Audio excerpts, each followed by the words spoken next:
The Wisconsin Badgers will have a new look on both sides of the ball when they kick off the season in 2023.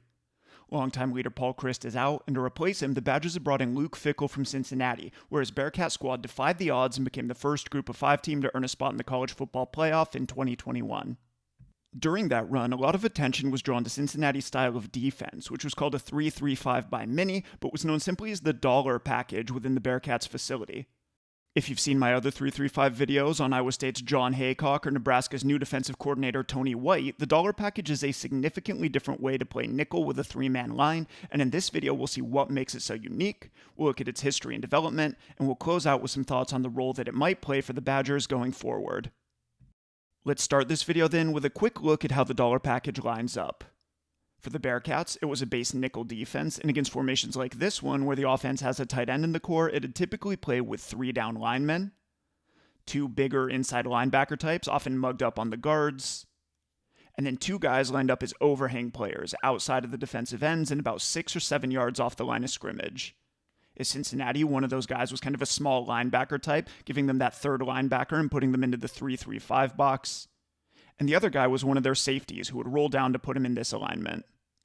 A lot of people look at this, and especially at that 3-man line with those deep overhang players, and say, okay, I understand why you might line up this way against an air raid team, but how much would you really run it in the Big Ten? Here, it's important to remember that the dollar package is something that Fickell and his staff only developed over the last 4 years or so, and it's certainly not the only or even the primary look that his defenses have run. To understand the role that it might play at Wisconsin, then, it's useful to start out with some background on Fickell's history, to look at what he was doing before the dollar package came along, and to see why he thought he needed something different to handle the opponents that he was facing at Cincinnati. Fickell has a unique coaching resume in that he spent 15 of his first 17 years coaching at one school, his alma mater, Ohio State. As a player for the Buckeyes, he started 50 consecutive games at nose tackle from 1993 to 96, playing for teams that won a combined 41 games and went to a Rose Bowl. He then graduated in 1997 and signed on as an undrafted free agent with the New Orleans Saints, but an ACL tear derailed his hopes of playing pro football, and in 1999 his old coach John Cooper brought him back to Columbus as a grad assistant. After 1 year in that position, Fickell got his first proper assistant job coaching the defensive line at Akron. 2 years later, the Buckeyes had a new head coach who was entering his second season, and he needed a special teams coordinator.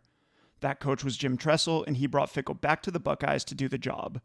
Of course, 2002 was a great year to rejoin the Ohio State program, as the team went 14-0 and beat the #1 ranked Miami Hurricanes to become national champions. That year was also important for Fickell schematically, though, because while he was the special teams coordinator and didn't officially work on the defensive side of the ball, the scheme that they ran that year would become an important part of his history as a coach. You see, before Fickell and his staff developed the dollar package at Cincinnati, he'd been firmly entrenched in a defensive school that I'll call the Ohio 4-3. On the scheme side, this school really came together with the defense that Ohio State ran under Mark Dantonio, who was the Buckeye coordinator from 2001 to 2003, including during that national championship run. After the 2003 season, Dantonio left to become the head coach at Cincinnati, and Tressel made all of his subsequent hires with an eye toward preserving that system.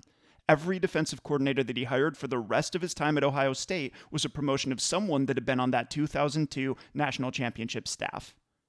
In 2005, Fickell was the beneficiary of that policy.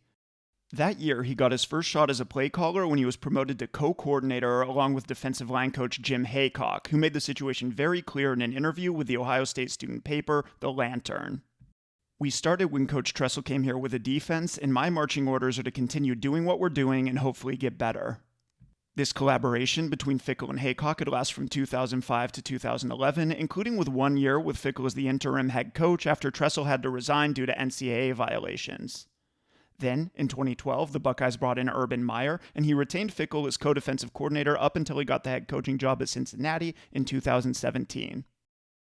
I mentioned earlier that I'd refer to the defense that Fickell ran during that time as an Ohio 4-3, and by this term, I'm really referring to a defensive school of coaches that grew up around Jim Tressel, starting all the way back in the 80s when he and Dantonio first worked together as young assistants at Ohio State.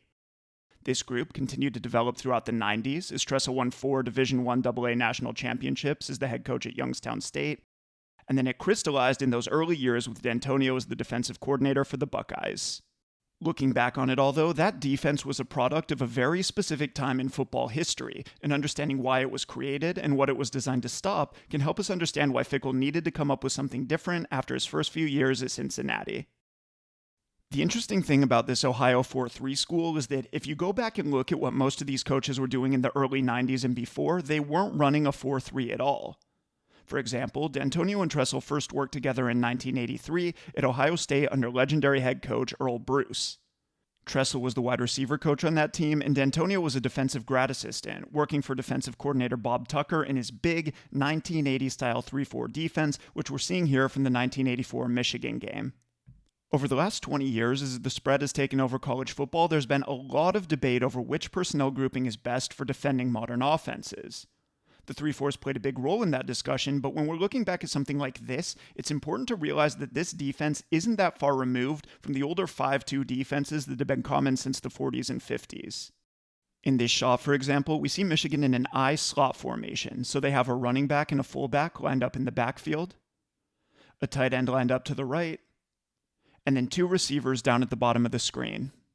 Ohio State's defending this look with their base 3-4, so we see 3 down linemen on the interior, 2 outside linebackers on the edges, and 2 inside linebackers stacked behind them. Why was this a popular look in the 80s, you might ask? Well, it's all about the trenches. On the offensive side of the ball, Michigan's tight end and offensive line give them 6 blockers on the line of scrimmage. When Ohio State runs this 3-4 look, then the defensive line and outside linebackers let them put a first-level defender directly over 5 of those 6 guys, and this makes it hard for the offense to create double teams. For example, if we look at the lines right here, we see that this right guard is the only lineman without anybody directly over him, and that means that after the snap, he'll be free to come down to work a double team with the center on the nose tackle. When we look at the rest of the line, though, we see 4 one-on-ones, with each blocker responsible for the guy that's lined up over him. As long as the Buckeyes can command and hold that one double team by the center and right guard, then the Wolverines won't have anybody free to work up to the inside linebackers behind them, freeing those guys up to read the backfield. Here, Michigan's inserting their fullback as an additional blocker out of the backfield, but it doesn't matter because those linebackers are free to read him and flow to the ball, outnumbering him 2-on-1 and picking up the tackle after just a short gain. When you think about 1980s 3 yards in a cloud of dust style of football, this is exactly the kind of thing that you're imagining. Heading into the 90s, though, things were starting to change, and those changes would make it a lot harder for defenses to play with this same front structure. We can already get a preview of what was to come here in one of Tressel's Youngstown State games from 1988, with Dantonio coaching on the defensive side of the ball. Here, the Penguins are facing an Akron squad coached by Jerry Faust, a legendary high school coach who just finished a lackluster run at Notre Dame. Faust was known for running a lot of plays out of a lot of formations, and here we'll see him working some of his magic by using motion to open up the passing game.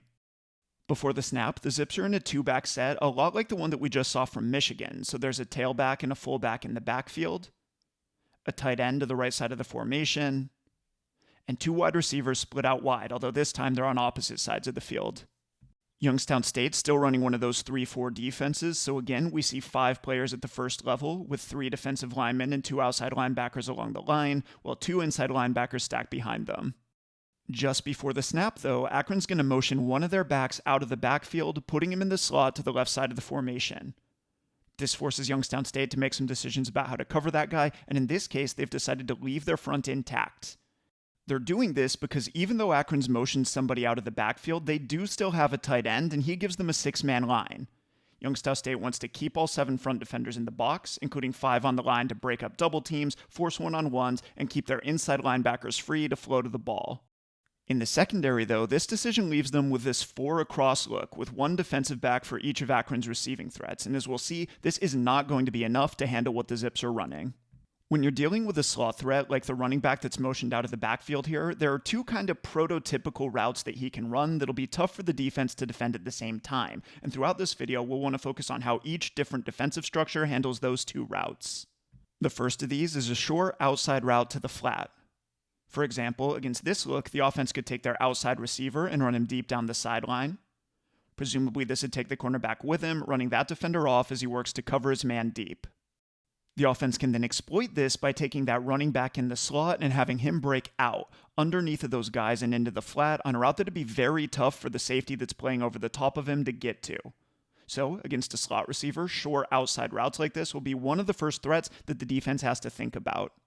Now, Youngstown State is aware of that, and here they are doing something to take it away. To do that, they're going to take the cornerback to this side, and they're going to roll him down to play in that short outside zone, putting him in perfect position to take away this kind of stuff. Here's the problem, though. When you put that cornerback in underneath coverage, you need another defender to play over the top of his receiver to the outside. Again, if that guy takes off vertically down the sideline, then you'll need someone to cover him, and with the cornerback out of the picture deep, it'll have to be this safety. Here, then, we can see that they've taken that guy and widened him out toward the sidelines, and from there, he should be able to pick up this route. By now, you all can probably see where this is going, but apparently in 1988, Youngstown State's defense couldn't. The problem, of course, is that when they take that safety and widen him out to the sideline, they are also uncapping the running back that's lined up in the slot. This brings us to a second prototypical threat, the vertical route down the seam, and that's what the Zips have him running here. After the snap, he releases downfield, and once he clears the linebackers, he's got nobody over the top of him, letting the quarterback hit him for a huge gain. What we've seen here, then, is the use of a one-back passing attack to punish defenses for compressing their formation and playing with too many people on the line. As we move out of the 80s and into the 90s, this strategy became more and more common, and as you watch the Youngstown State defense during these years, you see a variety of responses to these new threats. For example, here's a play from the 1994 National Championship against Boise State. The Broncos are lined up in the same formation that we just saw Akron motion into, so they have one back in the backfield, a tight end and a wide receiver to the right, and two wide receivers split out to the left, including one in the slot. Youngstown State's still running a base 3-4 here, so in the box they have two inside linebackers, three defensive linemen, and an outside linebacker on one of the edges lined up over Boise's tight end. To respond to the slot receiver on the other side, though, they've taken that other outside linebacker and walked him out. If we think back to those two complementary routes that receiver can run, then we can see how this adjustment addresses them. In this coverage, the outside linebacker that's walked out over the slot receiver is going to widen with anything short and into the flat, so that gives them an answer to one of those routes. When that guy can take away the quick stuff underneath, it then frees up the safety behind him to defend the vertical route down the seam. So, by pulling that outside linebacker off the line and out of the box, the defense is able to meet the main challenges that this one-back passing game can present. Of course, the trade-off is that with the tight end to the right side of the formation, Boise still has 6 run blockers at the first level, just like Michigan did all the way back in 1984. When the defense takes one of their outside linebackers and walks him out over the slot, it leaves them with just 4 guys at the first level, so they're going to have a harder time covering up all of those blockers, eliminating double teams, and keeping the inside linebackers clean at the second level. Another consequence of that is, if you're going to face a lot of formations like this, it gives you a nice incentive to move toward 4-3 personnel. If you know that one of your edge players is going to spend a lot of time walked out over a slot receiver like this, then you don't necessarily need him to be a long outside linebacker type who can set the edge against offensive tackles and tight ends. Instead, you want that guy to be a smaller, faster space player who can handle a little more responsibility and coverage. Once you make the move to put that guy on the field, and once you know that he's going to be the guy that's always walking out to the slot receiver, you're free to specialize your other edge player as more of a pure defensive end.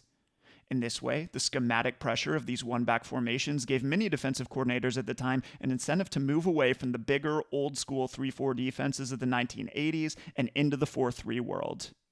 When it comes to the Ohio 4-3 specifically, though, the match that really lit the fuse came in 1995. First, a little context. 4 years before that point, after the 1990 season, Dantonio had parted ways with Tressel in Youngstown State for the Big 8, where he'd been hired as the defensive backs coach at Kansas. That stop didn't end well, and after 1994, he and his defensive coordinator were both let go after fielding a defense that finished 84th in the country in passing efficiency. Off the field, though, it wasn't all bad, because during that time, Kansas got the occasional visit from a pro coach who had connections both to head coach Glenn Mason and to Bob Fellow, the defensive coordinator that got fired along with Dantonio. That coach was Nick Saban, and at the time, he was working for Bill Belichick as the defensive coordinator of the Cleveland Browns. As a young assistant at Kent State, Saban had actually recruited Dantonio's area of Zanesville, Ohio, so he'd been aware of him as a player all the way back in the 70s. He must have also been impressed by what he saw at Kansas, firing aside, because in 1995, he got the head coaching job at Michigan State and hired Dantonio to be his defensive backs coach. Saban himself had coached defensive backs for most of his early career, and so for Dantonio, this was a job that was as full of pressure as it was opportunity. Here's how he described it at the Big Ten Media Day in 2013. He's a defensive backs coach. He's going to be in your meeting, and he was in my meeting every day that first year. I gained a lot of football knowledge. Early on, he'd get in front and take over meetings, and that was okay, but after a year of that, I watched, and he could start a sentence and I could finish it. I knew what he knew, and there was power in that. When Saban had been with the Browns, he and Belichick were running into a lot of the same issues that we've just discussed, especially from the Pittsburgh Steelers and legendary offensive coordinator Ron Erhardt, who was very adept at putting them in a catch-22. If they walked players out of the box and played with their safeties in the seams, then he'd run all over them. What Saban and Belichick wanted to do to take this away then was to run a 3-deep zone coverage. They needed it to be zone because they knew that they didn't always have the talent to play man-to-man, but why 3 deep? Well, in a 3-deep coverage, the cornerbacks will bail to play outside thirds down the sidelines, and then one of your safeties will play in the deep middle of the field. If those 3 players can cover all of the deep zones like this, then that leaves your other safety free to roll down into underneath coverage over any slot receiver. When you can cover the slot with a defensive back like this, then you don't have to walk anybody out of the box to take him away, and so your 4-3 front can play 7-on-6 against the offense's blockers. While this look might have been solid against the run, though, things weren't going well against the one-back passing game, and that's because this 3-deep coverage was weak against exactly those 2 prototypical routes that a slot receiver can run. This coverage has no deep defenders in the seams, which fall in the space right in between those deep cornerbacks and the free safety. There's also no defender lined up in the flat to take away the shore outside space underneath of the bailing cornerbacks. To pick up the slack against these routes, 3-deep zones would typically have a defender to each side that we'll call the curl flat player, and in this look, up at the top of the screen, that guy will be the linebacker that's lined up over the tight end. He's the outside-most defender in underneath coverage here, and so he's going to have to do double duty. First, when he reads pass, he's going to drop to the seam. His goal there is to physically reroute that tight end out of that space so that if that guy wants to go vertical, he either has to reroute inside toward the deep middle safety or outside toward the cornerback. After this reroute, that curl flat player becomes a zone defender where he'll cover the short outside zones underneath of this 3-deep shell. The problem on this play, though, is that that linebacker, as someone who's playing over the tight end, is also lined up in the box as a run defender. This means that after the snap, he's going to be dropping from the inside out as he looks to wall off that tight end.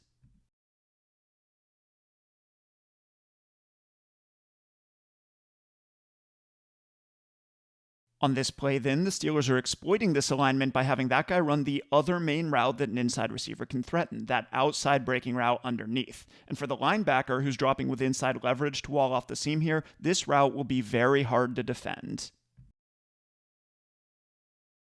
On this play, on the other hand, we'll see what happens if that curl flat defender widens too quickly. This time, we're watching this safety, who's rolled down over the slot receiver at the top of the screen. After the snap, he's then going to push wide, looking to take away that short outside zone that Pittsburgh exploited on the last play that we studied. When he does this, though, he widens past the seam and doesn't get a reroute on his wide receiver. That lets the quarterback hit him in the open space between the deep safety and the cornerback, picking up a pretty easy 14-yard completion.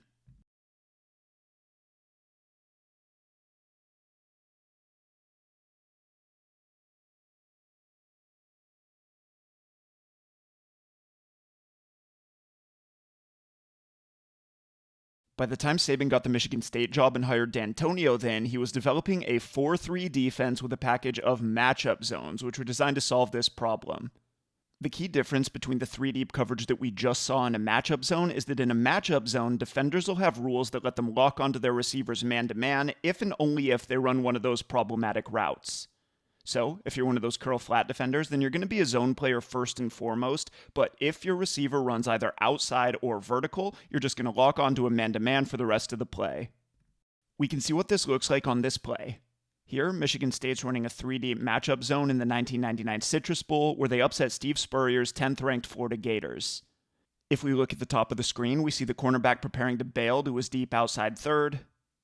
And meanwhile, this safety down toward the bottom of the screen is rotating down into underneath coverage. Here they're running a variant where that guy's basically switching assignments with a linebacker, so he's going to be the guy rolling down inside and playing closer to the box.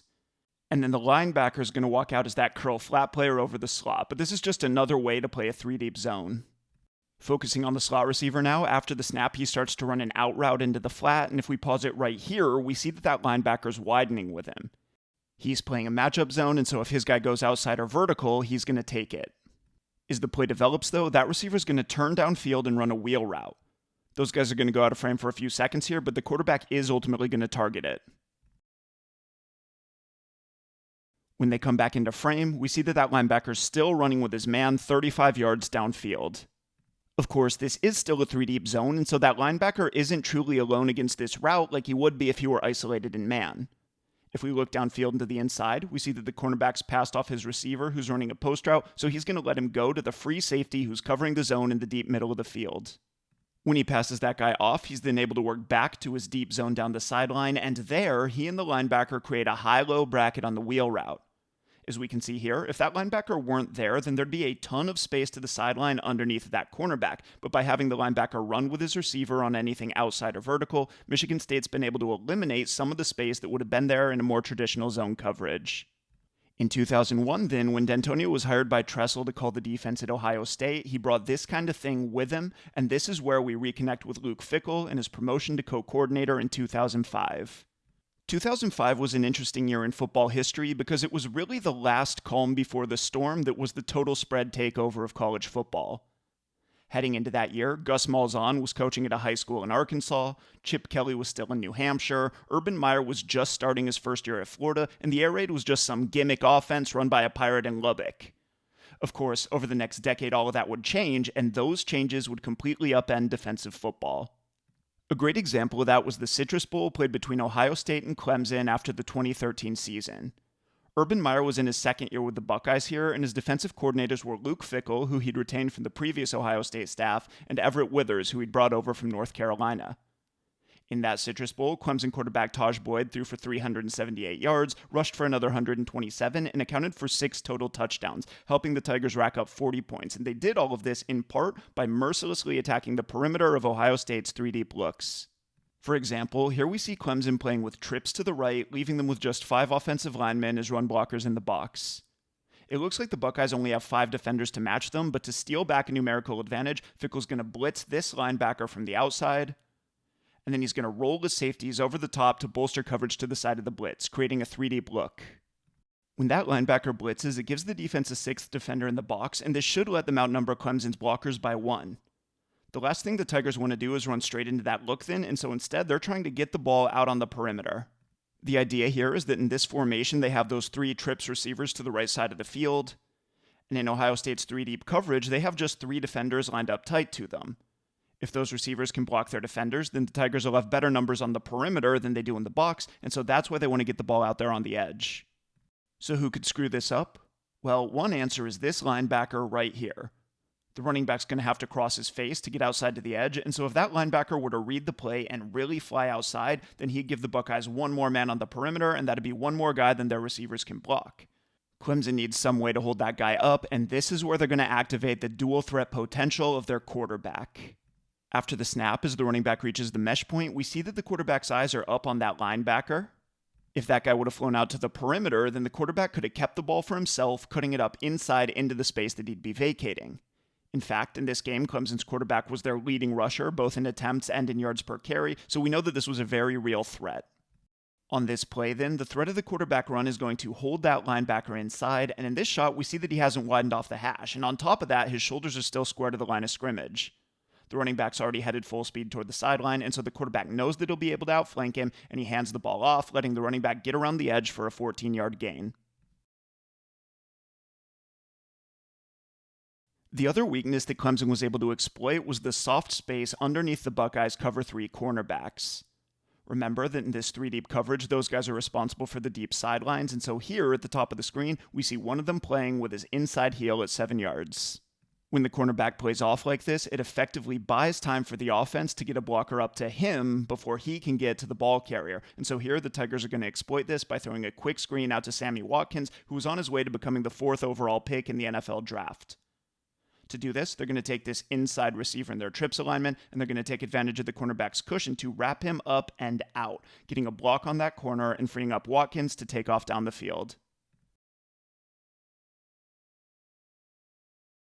Heading into the next season, then, the Buckeyes wanted their defense to major in a coverage that both let them get an extra defender into the run fit versus mobile quarterbacks, and that also let them play tighter to the offense's receivers. Fickell's co-coordinator, Everett Withers, had just left to take the head coaching job at James Madison, and so Meyer brought in Chris Ash, who'd spent the last 3 years as Brett Bielema's defensive coordinator at Wisconsin and Arkansas. The Buckeye run defense had been very stout in 2013, and so what Ash and Fickell really had to correct was a pass defense that had finished 112th in the country. To get this done, they turned to a matchup press quarters coverage, and as for what drove this choice, it's probably not a coincidence that this is what Mark Dantonio had been running with Pat Narduzzi up at Michigan State. And if you want to know more about that system, I'll put a link to some clinic DVDs from right around that time in the description box down below. In the 3 years before Meyer hired Ash, that Michigan State defense had finished no lower than 6th in the country 3 years in a row. On top of that, in 2013, the Spartans had converted that defensive success into a Big Ten championship with a win over the Buckeyes themselves in the conference championship game, followed by a Rose Bowl victory over David Shaw's 5th-ranked Stanford Cardinal. Quarters wasn't a new coverage for Fickell in Ohio State, but they'd often run a more prototypical version of it, which we're seeing right here from that Clemson game that we just studied. As the name suggests, quarters coverage, or cover 4, will ask the cornerbacks and safeties to divide the deep field into fourths, with the cornerbacks taking the deep outside zones down the sidelines, while the safeties defend the 2 quarters in the middle of the field. That then leaves your linebackers, or in this case 2 linebackers and a nickelback, to defend the entire underneath area, and as you can guess, this creates a lot of space for the offense's short passing game to attack. That's going to be especially true in the flat zones, where you have a lot of space underneath of the cornerbacks and outside of the linebackers. And perhaps because of this structure, the Buckeyes are running it here on 2nd and 12, where they're just trying to keep everything in front of them and force a short throw. In contrast, press quarters will take away that short outside space by asking the cornerbacks to, you guessed it, press their receivers. That's the look that we're seeing here from Ohio State's national championship victory over the Oregon Ducks after the 2014 season. Now at this point, you might be thinking, how is this still cover 4 if the cornerbacks aren't playing deep? The answer is that they are playing deep, at least against everything that matters. Think of it this way. In the base definition of cover 4, we saw that the cornerbacks were responsible for the deep outside zones down the sidelines. Well, when they walk up and press their receivers, they can still carry out that assignment. If their guys go vertical, then the cornerbacks are just going to play bump and run and carry them all the way down the field. They're still covering those guys deep, they're just doing it from a press alignment. The consequence of this, though, is that when your cornerbacks are pressing, instead of playing a more traditional deep zone look, they won't necessarily be able to defend the deep sidelines if any other receiver attacks it. For example, let's say that cornerback's outside receiver here runs a quick hitch, and then the slot receiver breaks out toward the sideline on a slot fade.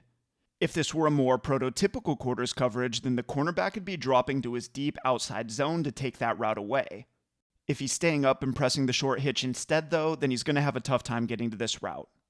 So how do you solve this problem? The answer, as it was for Saban with his 3 deep zones back in the 90s, was to run quarters as a matchup zone, where each of those quarters defenders has a rule that lets him lock on to any problematic routes man-to-man. Thinking again about the 2 prototypical inside receiver routes, then, if that inside receiver runs vertical down the seam, then the safety playing over him will lock onto it man-to-man. With this assignment, if his receiver were to run that slot fade that breaks out toward the sidelines, then he'd cover it, even if it happened to leave his designated zone.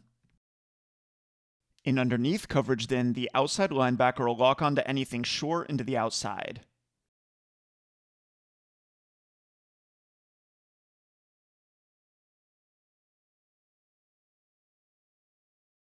What we've seen here is that in this press quarters coverage, the defense can take away the cushion in the flat that Clemson have been able to attack with their quick screens.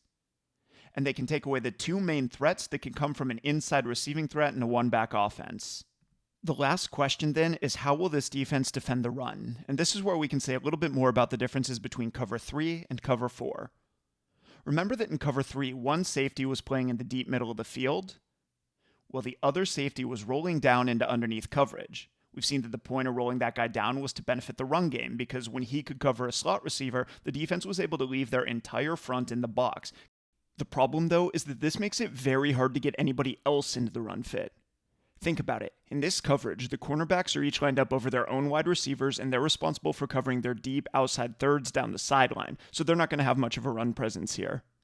One of the safeties will then be responsible for his zone in the deep middle of the field, and so he won't be a primary run defender either. The only other guy you could possibly add into the run fit then will be the other safety who's rolled down over the slot receiver. Remember though that guy has no guaranteed help outside where the cornerback has his own wide receiver to worry about, and he has no help directly down the seam because the closest safety help is in the deep middle of the field. This makes him the primary defender on any vertical or outside route, and that limits his ability to cheat inside toward the box. One benefit of quarters then is that it allows the guy lined up over the slot receiver to do double duty in the run and pass games. We can see that if we look down at the bottom of the screen on this play, where the Buckeyes press quarters coverage is defending Oregon's slot receiver with a safety over the top and a walked out linebacker underneath. The key here is that with that safety in the seam, the linebacker doesn't have to carry his man on any vertical release. If he reads pass, he just has to push wide and run with underneath routes to the flat, and because of this limited coverage assignment, he's able to line up a little bit inside of his man with eyes in the backfield. It might look like that guy's out of the box here, but on this play, we see just how fast he can fall in against any run that comes toward him.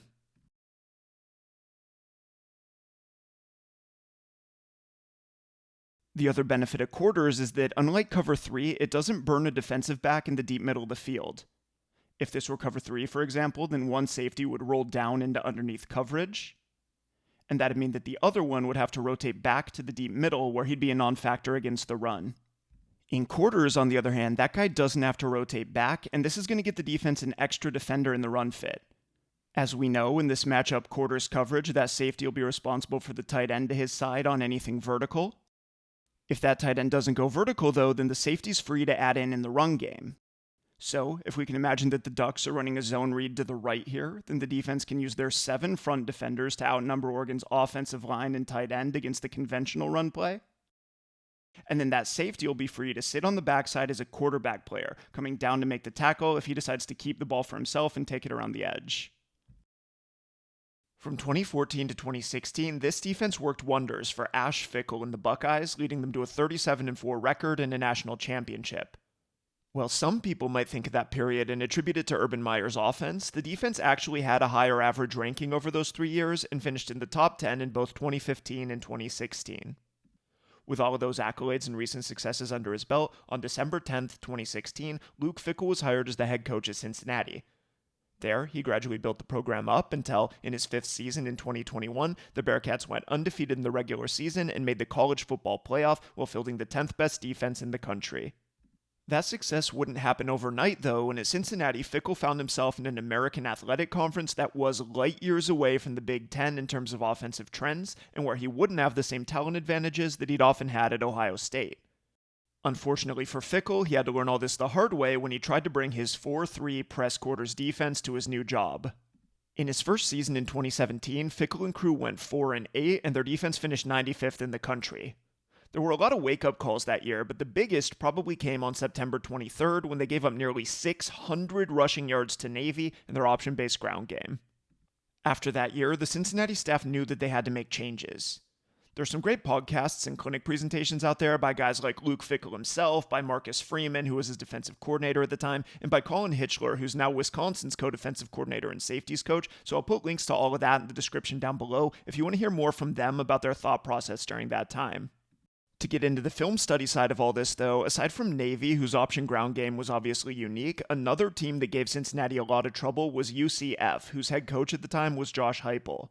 I've done a few videos on Heupel and the Bryles-Baylor system at this point, and if you've watched any of those, then you know that one thing that's unique about that offense is that it uses incredibly wide receiver splits to create massive throwing lanes in that space in between the wide receivers and the box.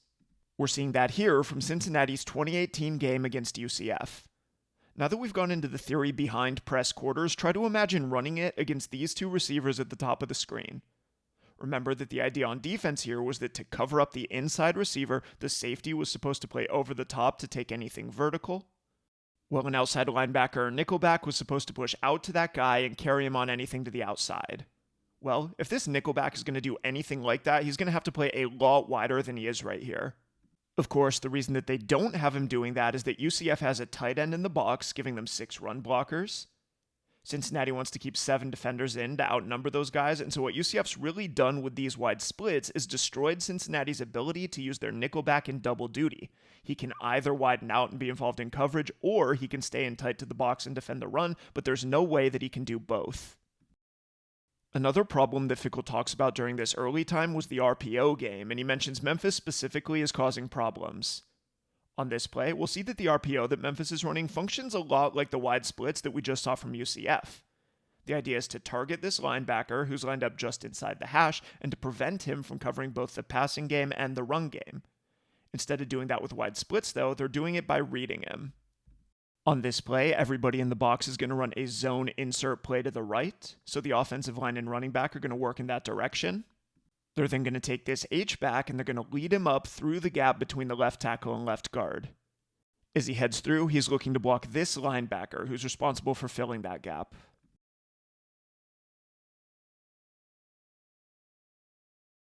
In order to keep their numbers advantage against the run then, the Bearcats will need this linebacker to fall in as an unblocked defender to fit outside of that block.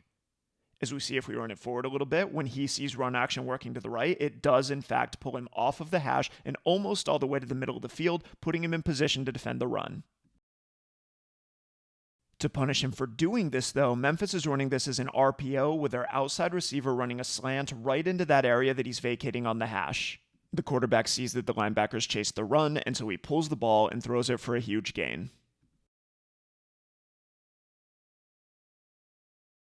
What we've seen on both of the last two plays is that UCF and Memphis each had their own way to attack the space in this lane between the offensive line and the wide receivers.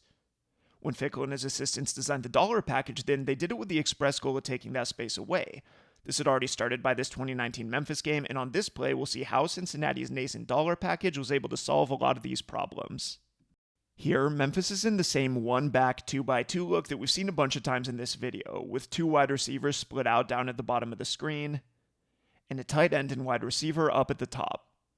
That tight end gives Memphis 6 blockers in the box, and in the dollar package, Cincinnati's preferred strategy is to spin their safeties into play a single high coverage.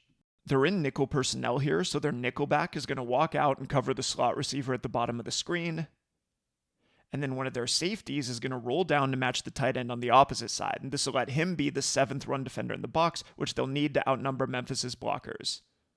The remaining safety then drops back to play in the deep middle of the field, putting the Bearcats in the single high look that they want to live in most of the time when they're in this dollar package. From this, we can see how they'll cover the inside receiving threat to each side and the 2 threatening routes that we've talked about from those guys throughout this video. In most cases, they want to cover those guys either man-to-man or with some kind of 3-deep matchup zone, so in both of those options, the defensive backs that are lined up over those guys will be locked onto anything that goes either outside or down the seam, and then they've got safety help coming from the deep middle of the field on anything vertical. This single high look then will have easy answers for a lot of the things that make these inside receivers dangerous. But what about these new threats that we've seen from Memphis and UCF, where they're trying to exploit the space inside of those defenders in between the wide receivers and the offensive line? This is where the dollar package really shines, because what they're going to do is park an overhang player in each of those lanes, playing at a depth of about 7 yards. At the top of the screen here, that guy's the safety that's rolling down to defend the tight end, and so if the offense runs some kind of RPO with a slant from the wide receiver to this side, he'll be there to cut it off. The guy doing this to the other side then is the dollar backer. Now, lots of people call this package a 3-3-5. I've seen some Wisconsin media call it a 2-3-6, but really Fickell doesn't care what you call it. The dollar backer can be a linebacker type because he's not going to be one of the guys that walks out in man coverage on a slot receiver or something like that. He can also be a safety type though because he's playing with some depth, and there will be times where he has to cover somebody out of the backfield like a running back or an H-back. On top of that, in some zone coverages, they will use him in more of a traditional safety role, so the dollar's really a unique position, and they just want to find whoever it is that has the best overall skill set for it. Of course, in order to be successful with this package, those overhang players have to be patient, because if they come up too quickly on run action, then you lose all of the benefit of having them there in the RPO game, as we'll see on this play. This looks like play action, where Memphis is showing zone action to the left, and then bringing up this H-back from the backfield as if he's trying to come on some kind of insert or ISO block to the backside. This will be the side that we want to focus on because on this play, the Tigers are attacking the overhang player to this side with a slant route by the wide receiver at the bottom of the screen. In theory, the overhang player here is meant to sit at depth and cut that route off, and if we look at his feet before the snap, we see that his heels are about 6 yards from the line of scrimmage. After the snap, though, when he sees that H-back coming toward him, he's going to step up to the line. Remember how that guy's pre-snap alignment had his heels at 6 yards? Well, right here, as the quarterback setting up to throw, his feet are at 3 yards, and this has opened up a void behind him for that slant. The quarterback hits the easy throw, and Memphis is able to move the chains on 1st and 10.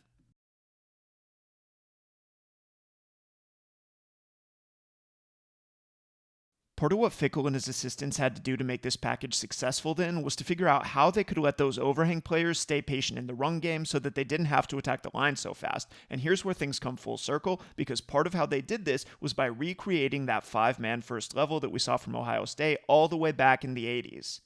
The way they did it, though, was entirely new, and it's all connected to those overhang players.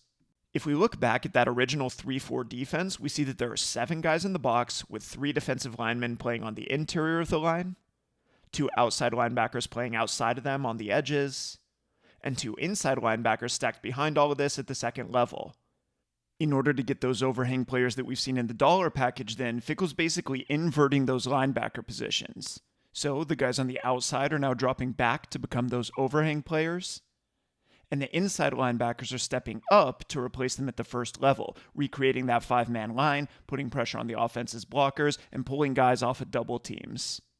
This addresses one concern that people have about playing with a 3-man line in the Big Ten, and that's the idea that those guys won't give you enough power to take on a physical run game. Here, though, we'll see how the tight alignment of those linebackers protects against this. Specifically, keep an eye on the left and right guards here. After the snap, we're going to see them work straight up to those mugged linebackers, not even trying to get a double team on any of Cincinnati's linemen. If we pause it right here, we see that this has created 4 one-on-ones from the play side tackle to the backside guard. The entire middle of the formation is taken away here, and meanwhile, both of those overhang players are completely unblocked.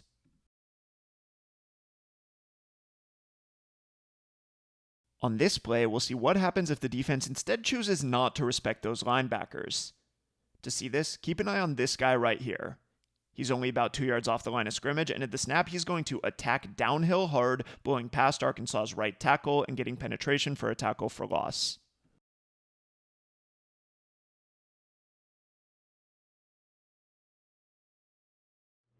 The last piece of this that I want to talk about here is what Luke Fickell and his assistants call playing football, not fitball. Often when you hear about defensive assignments versus the run, everybody's job will be pretty specific, like the nose tackle is responsible for the A gap, or the defensive end's the contain man, so each player's fitting in at a specific point in the run fit. In contrast, Fickell doesn't want to overcoach this side of the game. As an old nose tackle, he wants his defensive line to be free to feel the play and feel their blocks, while having the freedom to be aggressive and go where they think they can make a play. It's then up to the linebackers behind them to see what they do and to make them right by falling into the gaps that they don't cover. The overhang players then, those guys playing at depth and being patient with their reads, are responsible for making the linebackers right, and we'll see a great example of all of this right here. Arkansas's running to the left on this play, so first, let's watch this defensive end right here. Cincinnati typically likes to play that guy in what's called a knockback 5 technique, so here, as the left tackle fires out to block him, he's going to play heavy into that block. Here, we see him peering into the backfield with both hands on his blocker. When he sees the running back start to take an outside path, though, he's going to swat the tackle's hands away and work to the outside, setting the edge and cutting off the running back's outside path. We'll see something similar from this linebacker right here. After the snap, the left guard's going to work up to block him one-on-one.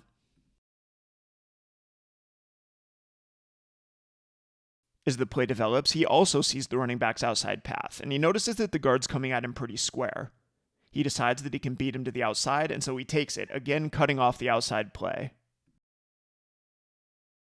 Now, with the defensive end and linebacker taking away those 2 outside gaps, the running back is forced to stop his feet and redirect. Now, if we look at the overhang player to this side, we see that even at this pretty late stage of the down, he's still almost 7 yards off the ball.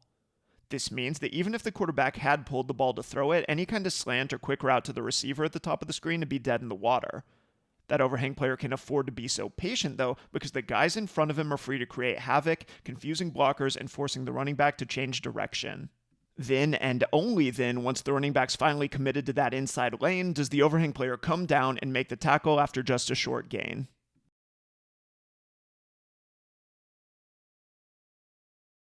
The dollar package, then, is an innovative and important step forward in defending modern spread offenses, but it's important to remember that it was developed for specific personnel in a specific conference. It's also different from the defense that Fickell inherited from the previous Wisconsin staff, and so the final question that we need to ask is, how much will the dollar package factor into what Wisconsin does in 2023? When Fickell got to Wisconsin, he inherited a base 3-4 defense from former Badger defensive coordinator Jim Leonhard, and in the 2023 spring game, this was the personnel that they rolled out in the low red zone and at the goal line. This wasn't entirely new to Fickell and his staff, though, as in the Cincinnati games that I broke down, this was a package that they used by game plan in specific situations. For example, in the Arkansas game, they ran a lot of 3-4 when the Razorbacks had 2 tight ends on the field. The Hogs ran more than 80% of the time when they were in that personnel package, and so the 3-4 was Cincinnati's response to that tendency. In the spring game, though, they were up against offensive coordinator Phil Longo's spread offense, and so outside of the red zone, they mostly played a nickel look that's common with a lot of modern 3-4 teams. In this look, one defensive lineman comes off the field, leaving them with 2 defensive linemen on the interior, and then they keep all 4 linebackers on the field, with their outside linebackers manning the edges, and the inside linebackers stacking behind them, putting the defense in a de facto 4-2-5 look. Throughout the spring game, they used the versatility of this 4 linebacker package to run a variety of zone pressures, including this one, where both of the inside linebackers are going to rush, while both outside linebackers drop out to replace them in coverage. So they're basically using this package to create a safe 4-man zone pressure while trying to stay unpredictable about who the 4 rushers will be. This also included bringing a good amount of pressure from the secondary, and in the spring game we saw a good number of corner and nickelback blitzes.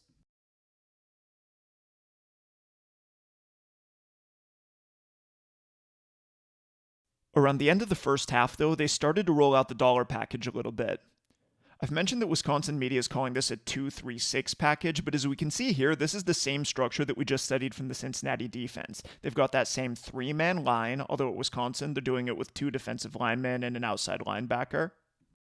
They've then got their 2 remaining linebackers stacked behind them, playing tight to the line, ready to attack the guards and run through into the backfield. Finally, they have their 2 overhang players lined up 6 or 7 yards off the ball. Unlike at Cincinnati, where one of those guys was a linebacker, here at Wisconsin they're filling both of those roles with safeties, but again, the scheme is the exact same. The interesting thing here is that while the dollar was run as a base nickel defense at Cincinnati, in the Wisconsin spring game it was used more as an alternative to their zone blitzing de facto 4-2-5 look, and this is probably a personnel and recruiting decision. If you know that you're going to run a lot of base 3-4 against heavier sets, then you're going to have a lot of long pass rushing outside linebackers on the roster. It just makes sense then to have a way to keep those guys on the field when you inevitably see 3 and 4 receiver sets, because if they're some of your best players and best pass rushers, you don't want to take them off the field. The dollar package then can be an alternative that lets you put your 3 most disruptive players on the line, whoever they happen to be, while getting 2 overhang players to counter teams that like to go spread and attack those lanes. At any rate, we won't know for sure until we see what the defense does in September. If the spring game's any indication, though, the dollar package will have some role to play in it, whatever the Badgers end up doing as their base.